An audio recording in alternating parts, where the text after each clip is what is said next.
अक्षय कुमार जी, बेंगलुरु, कर्नाटक से। राधे राधे गुरु जी। राधे राधे गुरुजी।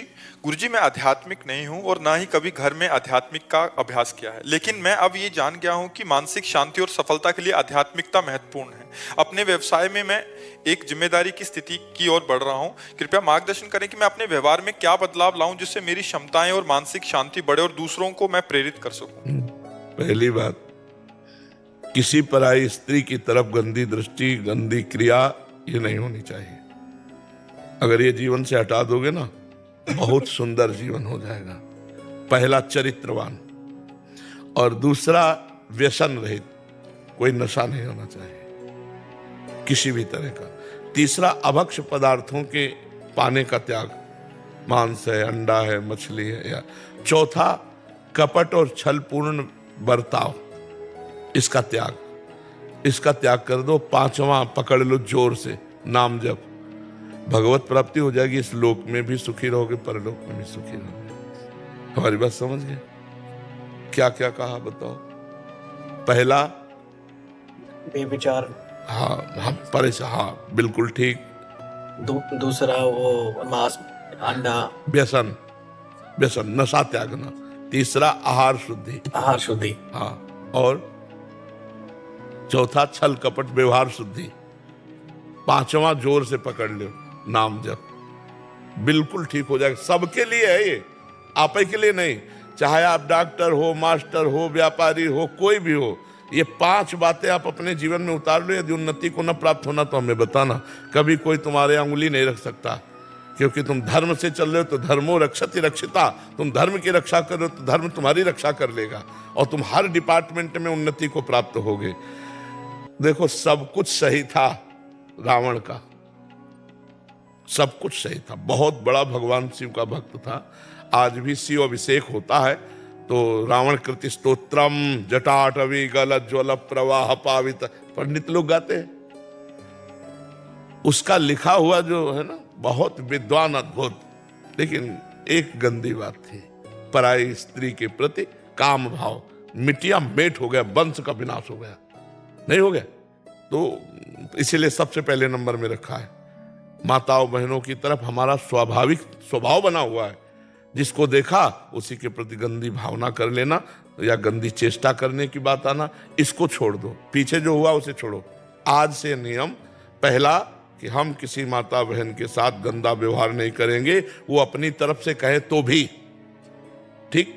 कोई नशा नहीं करेंगे। तीसरा, अभक्ष पदार्थ नहीं पाएंगे। चौथा, छल कपट पूर्ण व्यवहार नहीं करेंगे। पांचवा, हर समय नाम जप करेंगे। महात्मा हो जाओगे, गृहस्थी में महात्मा, पैंट शर्ट में साधु हो जाओगे न। अच्छा आनंद है। अच्छा, ये करोगे तो जलोगे, अशांत रहोगे, तुम ही भोगोगे दुख, डिप्रेशन में पहुंच जाओगे। और इधर उधर हाथ करोगे तो हाथों में हथकड़ी भी पड़ जाएगी। इसलिए जीवन को यहाँ और वहां दोनों जगह मंगल में रखने के लिए 5 बातें अपने जीवन में सबको उतारनी चाहिए। रितेश त्रिवेदी जी। राधा वल्लभ श्री महाराज जी, आपके चरणों में कोटि कोटि प्रणाम। महाराज जी, एक प्रश्न मेरे मन में आता है, जब मेरे साथ मेरे अच्छे कर्मों और नाम जप के अतिरिक्त कुछ साथ जाना ही नहीं है तो मैं क्यों किसी की बेईमानी करूं, क्यों धन कमाऊं, क्यों भोग सामग्री एकत्रित करूं? परंतु जो बुरे कर्म मेरे पूर्व जन्म में और इस जन्म में मुझसे जाने अनजाने में हो गए हैं, उनकी समाप्ति किस प्रकार होगी जिससे मुझे भगवत प्राप्ति होगी? मैं आपका शरणागत भी हूँ। हाँ, किसका प्रश्न है? हाँ, इसको समझना है। एक है गोदाम, जिसको कहते हैं संचित कर्म, जो विधाता के पास है। परमेष्ठी पद ब्रह्मा, ब्रह्मलोक में एक हमारा गोदाम है, जो अनंत जन्म हमारे हो गए, उसके सब जमा, शुभ और अशुभ कर्म, जिसको शास्त्रीय भाषा में कहते हैं संचित कर्म। संचित माने एकत्रित की हुई। उस संचित कर्म से कुछ पाप और पुण्य लेकर इस मानव देह की रचना हुई, हो चुकी, निर्धारित हो चुका है। इतने वर्ष में इतने घंटे का ये दुख मिलेगा, ये सुख मिलेगा, निर्धारित हो चुका है। अब से लेकर मृत्यु तक के लिए पाप और पुण्य का, इसे नहीं काटा जा सकता, इसे भोगना पड़ेगा। बड़े बड़े संतों को भोगना पड़ता है, समझ रहे हो? अब जो इस जन्म में हमसे कर्म हो गए, इसे कहते हैं क्रियमाण। जो आगे होंगे उसे कहते हैं क्रियमाण। क्रियमाण को नष्ट कर देंगे और संचित को भस्म कर देंगे, और प्रारब्ध को भोगने की शक्ति दे देंगे और आपका मोक्ष हो जाएगा, आप भगवान को प्राप्त हो जाएंगे। समझ पा रहे हो आप? तो संचित कर्म भस्म हो जाते हैं, क्रियमाण निष्फल हो जाते हैं, प्रारब्ध भोग के काट लिया जाता है और भगवान को प्राप्त हो जाता है। जो भगवान का भजन करता है उसका ऐसे होता है। अरे जी एक किसी का प्रश्न था, वो शरणागत हैं और शरणागति से पहले वृंदावन धाम में 5 महापाप होते हैं, उनमें से एक पाप बन गया, तो वो कह रहे थे कि ये प्रश्न अब उस पाप की गरुता और लघुता को समझना होगा, ऐसे हम कैसे कह दें? सामने प्रश्न करता हो और हमको इशारा दे कि वो किस कोटि का पाप था, मान लो किस कोटि का पाप था। आप अगर पराई माता बहनों से बेविचार किए या शराब पिए या मांस खाए या जुआ खेले या हिंसा किए, तो उन 5 महापापों में से कौन सा पाप किया, और किया तो किससे किया?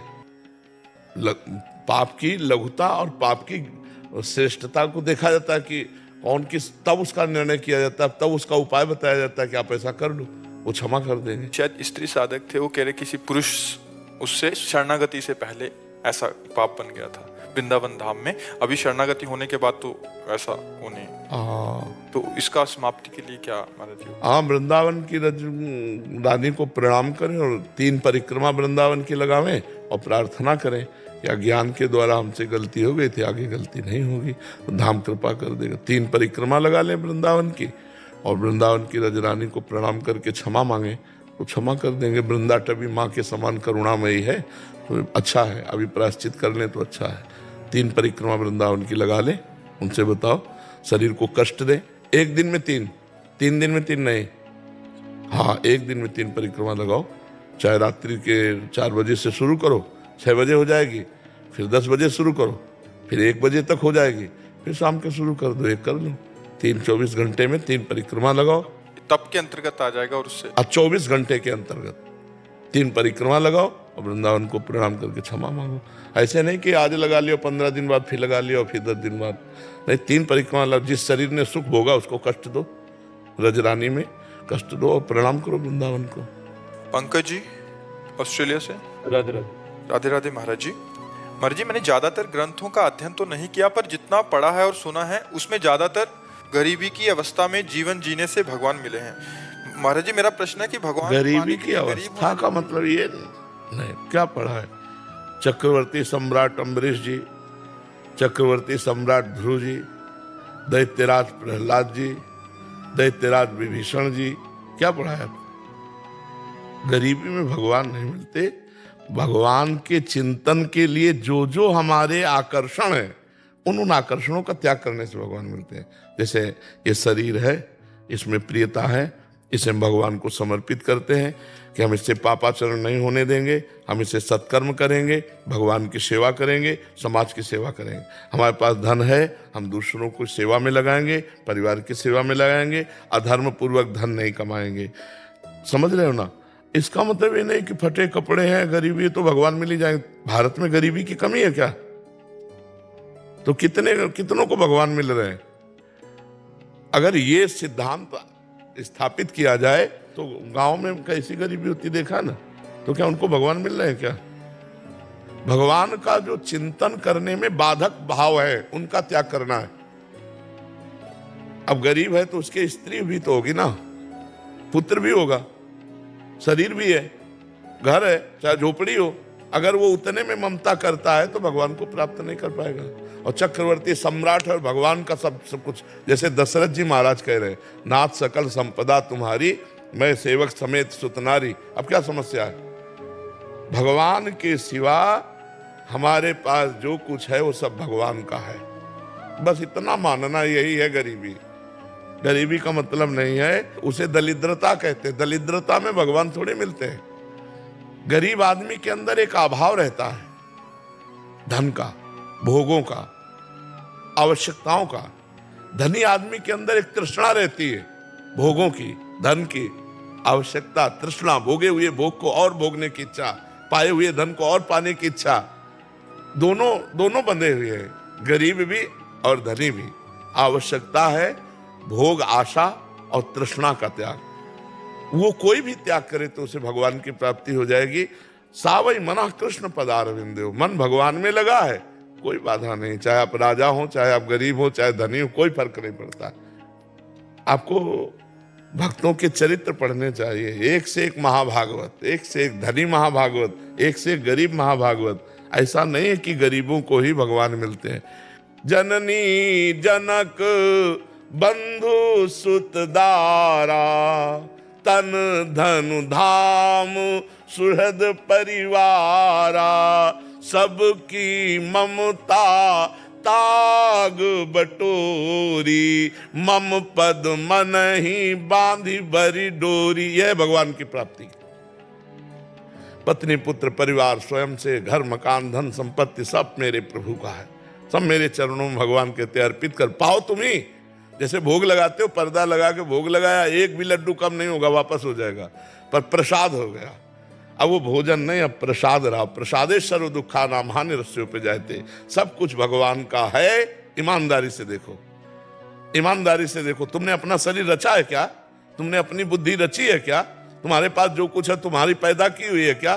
भगवान ने तुमको और तुम्हारे शरीर को सब कुछ भगवान ने दिया है। तो ईमानदारी से मान लो भगवान का, बस यही है सच्ची बात। और राधा राधा कृष्ण कृष्ण जपो, हो गई भगवत प्राप्ति। अपनी मानी हुई, बिल्कुल सरल है भगवत प्राप्ति। अपनी मानी हुई वस्तु व्यक्ति स्थान को जो भूल से माना है, वो भगवान की मान लो और नाम जप करो, हो गई भगवत प्राप्ति। देख लो आगे चल के। अपनी कोई वस्तु नहीं है तो दियम वस्तु गोविंदम तो भीमेव समर्पय। हे गोविंद, आपके द्वारा दी हुई वस्तु। और ईमानदारी से देखो कि आपने अपना आकार रचा है क्या? शरीर रचा है क्या? आपने अपनी बुद्धि रची? भगवान ने जितना कर्म के अनुसार उतनी बुद्धि दे दी, उतना धन दे दिया, वैसा परिवार दे दिया, वैसा संग दे दिया। अब वही सब भगवान का मान लो, नाम जप करो, कहीं भागने की जरूरत नहीं, भगवान मिल जाएंगे। गरीब को केवल भगवान मिलते हैं ऐसी बात नहीं है। क्यों भाई? है नहीं, ऐसा सिद्धांत अगर हो तो बहुत लोग गरीब हैं, उनसे पूछो कितनी बार राम नाम जपते हो, कितनी बार कृष्ण कृष्ण जपते हो? रुपया का ध्यान रहता है, भोजन का ध्यान रहता है। ऐसा नहीं कि हम नहीं, जो तुम कह रहे हो हम जान नहीं रहे, लेकिन हम उस गरीबी की बात कर रहे हैं, प्रेम गरीबी, जो केवल भगवान के सिवा और कुछ नहीं अपना मान रहा है। और जैसे मीरा जी है, मेरे तो गिरधर गोपाल दूसरों न कोई, इसे प्रेम गरीबी कहते हैं। हम गरीब शब्द में एक चित्रण करते हैं कि फटे पुराने कपड़े, ऐसा ऐसा नहीं। प्रेम गरीबी का मतलब भगवान के सिवा और कुछ उसके हृदय में नहीं है, वही है वास्तविक। जो दैन्य है वहां गरीबी का तात्पर्य दैन्य से कहा जा रहा है। तो गरीबी का मतलब दरिद्रता नहीं है, वो प्रेम दैन्यता से वर्णन किया जाता है। ठीक है? कांत दुबे जी। जी मैम। राधे राधे महाराज जी। महाराज जी, क्या ईश्वर की अनुभूति हुए बिना उनसे प्रेम हो सकता है? ईश्वर की अनुभूति के लिए क्या करना रहेगा? बिना देखे वैसे प्रेम तो असंभव लगता है। नहीं, हमने आपको देखा है नहीं तो आपसे प्रीति कैसे हो? लेकिन भगवान के नाम और गुण, इन दो में ऐसी बात है कि देखने की व्याकुलता पैदा हो जाती है। जैसे आप सत्संग सुनो, भले चित्र वाला सत्संग न सुनो, वाणी केवल सुनो, और दूसरे से प्रशंसा सुनो और सत्संग सुनो, तो आपके मन में आने लगे कैसे हैं बाबा, कैसे हैं? देखने का मन आएगा कि नहीं आएगा? आप 2-4 महीने लगातार केवल वाणी सुनो, उसे क्या कहते हैं, ऑडियो, और चर्चा सुनो। 3-4 लोग ऐसे मित्र हो जो तुम्हें प्रशंसा बतावें, तो आपके मन में एक इच्छा जागृत होगी, जिज्ञासा, कैसे हैं बाबा? यार एक बार देख लेता कि ये कैसे है, तो आपको फिर वीडियो दिखाए। जब वीडियो देखोगे तब एक बार लगेगा चल के सामने लाइव देखें। तो कैसे आना हुआ? सुन करके। सुन करके विभीषण जी कह रहे हैं, श्रवण सुजस सुनि आयऊं, प्रभु भंजन भवभीर, त्राहि त्राहि आरति हरण, शरण सुखद रघुवीर। भगवान की महिमा सुनकर, भगवान की लीला कथा सुनकर, भगवान का नाम जप करके उनसे प्रेम किया जाता है। फिर उनके देखने की लालसा जागृत होती है, तब रुदुस्वरम राजन कृष्ण दर्शन लालसा, फिर रोना प्रारंभ होता है, फिर भगवत अनुभूति हो जाती है, भगवत दर्शन हो जाते हैं। विशुद्ध प्रेम भगवान की चर्चा और नाम से हो जाएगा, विशुद्ध प्रेम। वैसे तो लौकिक सिद्धांत में बिना देखे प्रीति कैसे हो सकती है? हमने आपको देखा ही नहीं तो प्रीति कैसे हो जाएगी? लेकिन प्रीति का सिद्धांत जो भागवतिक है वो भगवान की चर्चा सुनने से, भगवान का नाम जप करने से धीरे धीरे धीरे धीरे हृदय में व्याकुलता आ जाएगी कि वर्षों से जिनकी बात सुन रहा हूँ, जिनका नाम जप कर रहा हूँ, वो कैसे एक बार तो देखने को मिल जाए। तो फिर रोना आने लगता है। जब रोना आने लगता है तो उसी समय भगवान फिर भावना में झलकते हैं। अगर भक्त प्रगट चाहता है तो प्रगट दर्शन हो जाते हैं। पर निरंतर नाम, तैल धारावत अखंड, और भगवान की चर्चा सुनना। रत्नावती जी नाम की एक महान भक्ता हुई है। जयपुर में मान सिंह राजा थे, उनके भाई थे माधव सिंह, उनकी पत्नी थी। तो उनकी दासी वृंदावन के संतों से जुड़ी थी और वो भगवत चर्चा में इतना आनंद ले चुकी थी कि प्रेम हो गया था बिहारी जी से। थोड़ी थोड़ी देर में कहते, हा कुंज बिहारी, हा कृष्ण, हा रास विलासी। तो रत्नावती जी की दासी थी, पैर दबाती थी। तो उनका एक, तू दासी मेरी है और किसी पुरुष का नाम ले रही? मेरे यहां ऐसी दासियां नहीं है जो हमारी सेवा को छोड़कर किसी पुरुष की तरफ आंख उठाए। तो उनका, महारानी जी आप गलत मत समझिएगा, ये वृंदावन के ठाकुर जी का नाम है। वो नाम भी नहीं जानती थी, इतनी विलासिता में युक्त रानी थी। तो उनका, वृंदावन बिहारी, भगवान, थोड़ी चर्चा करना। बोले रहने दो, अगर ये चर्चा का नशा चढ़ गया ना तो महारानी जी आप फिर महारानी नहीं रह पाएंगी, हम आपसे जरूर कह रहे। उनका बुला लिया और सिराने बैठाला, कहा आज से तू मेरी गुरु, सुना ना। तो भगवान की रूप माधुरी, लीला गुण माधुरी जो संतों से सुनी थी, अब तो रानी को विकलता होने लगी। कहा कि इन प्रभु से कैसे मिल सकती? बोले संतों की सेवा ही एक उपाय है, संतों का संग ही एक उपाय है जो भगवान के दर्शन करा देता है। तो पास में ही उन्होंने संतशाला बनवाई। खूब संतों को बुलवा बुलवा कर चरण धोना, उनको भोजन पवाना, कीर्ता कथा, पर वो पर्दे से संतों के दर्शन करती। संत उन्हें नहीं देख सकते थे, सब सेवा करवाती। ये खबर जब माधव सिंह को पहुंची, वो राजा थे, तो ये क्या बाबा जियों को बुलाकर महल के पास रखना और सब। अब वो राज भाव एक अलग होता है, संतों के प्रति भक्ति भाव अलग होता है। बहुत क्रोध आया, पत्र में कठोर शब्द लिखे। पुत्र को भी थोड़ा बुरा लगा कि माँ के प्रति ऐसा कैसे कह दिया, माँ तो परम भागवत संत सेवा। तो जब कहा माँ अब तू ऐसी ही हो जा जैसा पिताजी ने कहा है।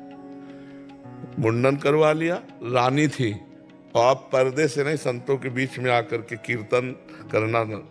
माधव सिंह ने जब ये सुना तो उनको लगा मरवा डालना चाहिए, नहीं भारी बेइज्जती हो रही रानी होकर के ऐसा। तो उन्होंने जंगल से एक सिंह पकड़वाया जाल में, और ठीक संतशाला के सामने जाल का पिंजरा ऊपर से बालकनी से रस्सी में बांध के खींच दिया। कि वो रानी सामने ठाकुर जी की पूजा कर रही थी और दासी आरती सजा रही थी और संत जन कीर्तन कर रहे थे। दासी ने कहा महारानी सिंह सावधान सिंह। तो उन्होंने थाली पूजा की थी, ऐसे हुई देखा, उन्होंने कहा सिंह नहीं नरसिंह, और नजदीक गई और जैसे कोई गाय पूजेला ऐसे जंगली सिंह का पूजन किया, आरती की और कहा भगवान बड़े कृपाल हो, आप इस रूप में दर्शन दिए। वहां तो गाय की तरह खड़े रहे सिंह भगवान, फिर पीछे मुड़े, जो बालकनी में थे ना, एक छलांग मारी और सुन सैकड़ों को मार करके भाग गए। एक भी तनिक डर नहीं लगा रत्नावती जी को। आखिरकार माधव सिंह को चरण छूना पड़ा अपनी पत्नी के। ये कथा का नशा देखो कैसा बना दिया। मथुरा की ब्राह्मण पत्नियां थी, कभी कोई और साधना नहीं, केवल यहाँ वृंदावन की मालिनी जाती। तो आज श्री कृष्ण ने ये पोशाक पहन रखी थी, आज श्री कृष्ण ने बकासुर को मारा, आज अघासुर को मारा। कथा सुन सुनकर उनके मन में आई कि एक बार मैं देख पाऊं श्री कृष्ण को। तो भगवान उनकी इच्छा पूर्ण करने के लिए एक दिन सखाओं से कहा आज भोजन नहीं ले चलेंगे, आज जल्दी सुबह चलेंगे। तो आज्ञा का पालन होता था, सखा सब गाय लेकर के और भगवान मथुरा की तरफ गए। सखाओं ने कहा जब 12 बजने के बाद की भूख लग रही है और कोई भोजन लाया नहीं, प्रभु बहुत बड़े बड़े असुरों को मारा, ये भूख हमारे को खाए जा रही, कुछ उपाय करो। भगवान ने कहा मथुरा के ब्राह्मण यहाँ पास में यज्ञ कर रहे, जाओ उनसे हमारी प्रार्थना करो जा करके कि श्री कृष्ण बलराम भूखे, उन्हें थोड़ा भोजन दे दे।